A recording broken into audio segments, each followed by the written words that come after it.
Aquí están, amigos, los poderosos TS5. 5 bracitos. Y pues nada, acompáñenme a hacer el unboxing. Pues amigos, aquí está el BRZ del buen Santi. Joyita, frenos Brembo. Pero esos rines, aunque están coquetos, merecían algo un poco con más estilo, más personalidad. Venga, Santi. Todo. Haz como que no los has visto. No los he visto.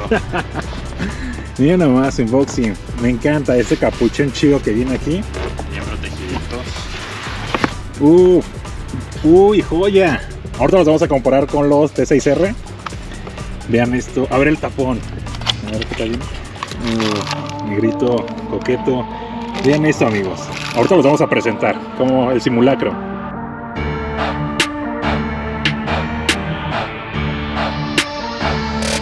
Y para que vean la diferencia, amigos, ¿cuál les gusta más? ¿5 brazos o 6 brazos? Team Enkei Black, Gloss Black.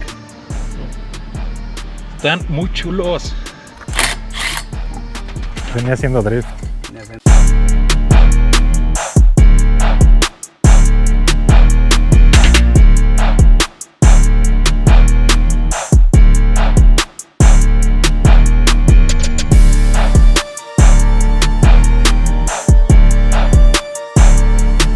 Pues ya están presentados, mi comunidad. Ahí están.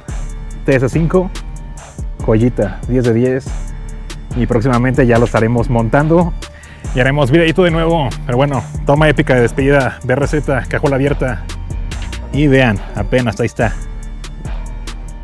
Pasa la prueba de los calipers Brembo.